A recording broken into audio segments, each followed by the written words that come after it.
You're listening to the Voice of Russia in Washington. I'm Kim Brown. 30 years ago, in 1982, a 10-year-old Maine girl, an American girl, wrote a letter to the leader of the Soviet Union, Yuri Andropov. Much to her surprise, she not only received a response, but she received an invitation to the USSR. Her name was Samantha Smith, and this morning we're joined on the line with Dmitri Suslov. He is the Deputy Director of the Center for Comprehensive European and International Studies at the Higher School of Economics. He joins us this morning from Moscow. Dmitri, good day. Good day to you too. Hello. Dmitri, let's start with the two people involved in this story, Samantha Smith and Yuri Andropov. Obviously, as a leader of the Soviet Union during the Cold War, how unusual was it for Mr. Andropov to offer or extend an invitation to this American girl who just wrote him a letter? Well, of course, it wasn't typical for that time, and I think it was a brilliant and very smart decision from the point of view of public diplomacy. It was a decision that launched the preconditions, I think, for the later perestroika period and not in the Soviet Union, but in the Soviet-American relations, the improvements of those relations. And it was a smart decision because at that time there was the second height of the Cold War. The beginning of 80s was the period when the USSR fought a war in Afghanistan. The newly elected president, U.S. President Ronald Reagan, was calling the Soviet Union an evil empire. And everyone was afraid of the Cold War going into hot war. Everyone was afraid of a nuclear war and Armageddon, in the U.S.-Soviet relations. And thus, answering this letter and inviting Samantha Smith into Soviet Union, I think it was a small victory by Yuri Andropov in the propaganda war between the USSR and the U.S., because he showed that the Soviet Union was not an evil empire, that normal people were living there, that they were relatively, of course, but still open to a young American girl and her family, and that the Soviet Union doesn't want war. And that was the major message, the major success of this reply and of the trip, that the Soviet leadership did not want war with the United States. And I think it was, from the point of view of public diplomacy, it was the birth of public diplomacy, if you want. It was a success. And for these purposes of this trip, Samantha Smith was viewed as a goodwill ambassador. However, I can imagine that there must have been some diplomatic wrangling in order to even get she and her family over to the USSR. After all, we did not have friendly relations between our two nations at that time. Ronald Reagan was president here in the U.S. How was she able to secure entry into the country? How did the U.S. allow her to go? Well, I think it was arranged on the diplomatic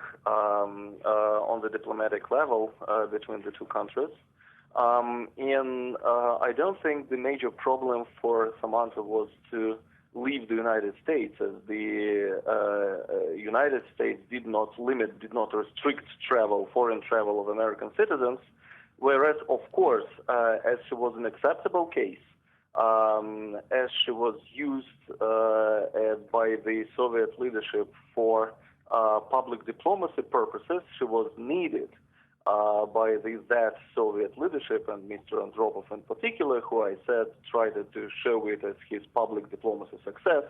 Of course, everything was arranged on the Soviet type. She was invited, she was accepted, and she was treated quite well in the Soviet Union. So as long as Andropov got this message, I think the process of preparation for her visit started, and this is why I don't think she faced certain bureaucratic problems.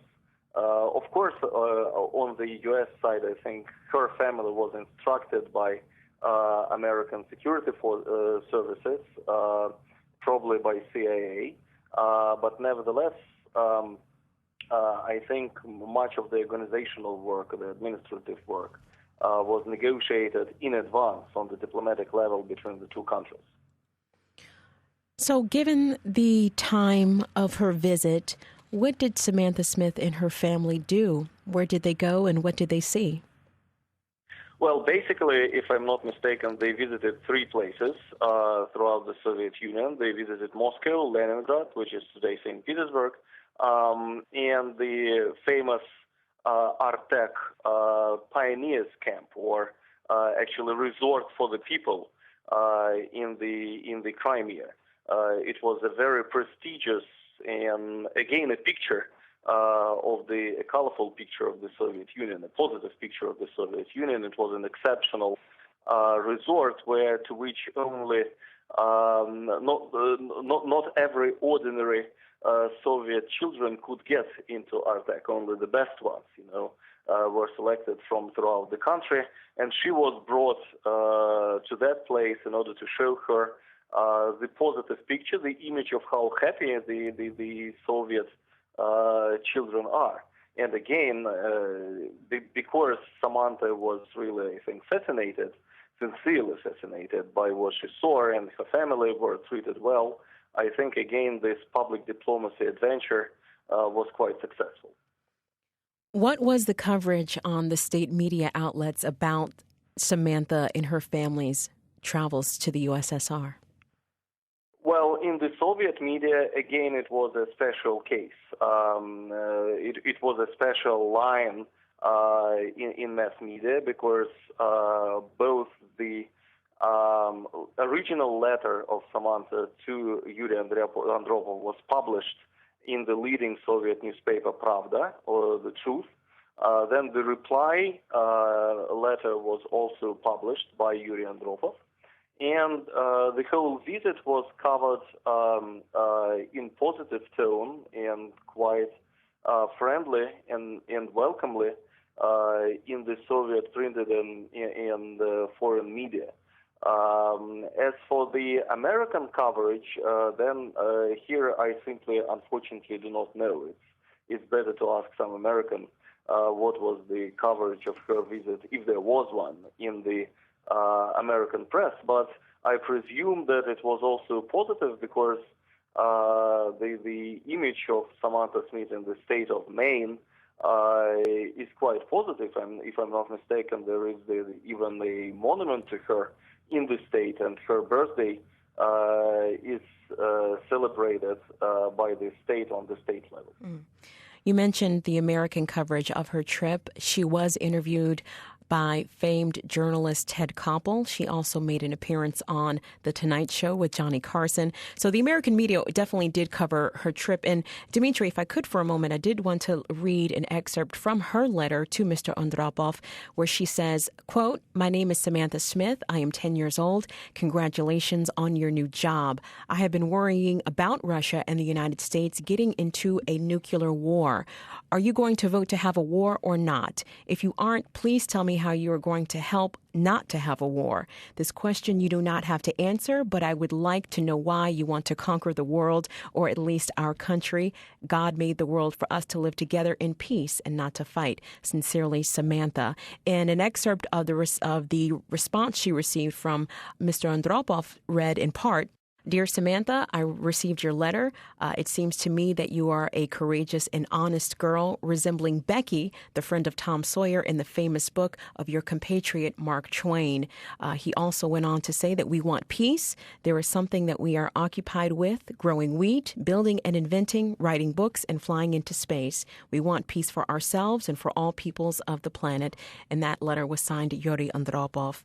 And as we look in retrospect, back 30 years now, Dmitri, the significance of this trip, this expression of goodwill, this remarkable feat of diplomatic endeavors, what can we take away from the trip of Samantha Smith to the USSR in 1983? Well, I think the major implication or the major idea that we can take today, because today the situation is drastically different. The Russian society is not a closed society, and everyone can travel to Russia and from Russia and between the countries.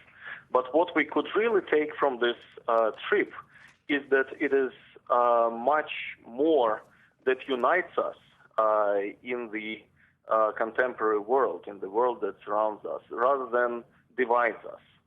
And I think the major conclusion of the trip by Samantha Smith was that the people who live in the Soviet Union are not aliens, are not, I don't know, crazy warriors who think just about conquering the world, but that they are ordinary people, the similar people that Americans are.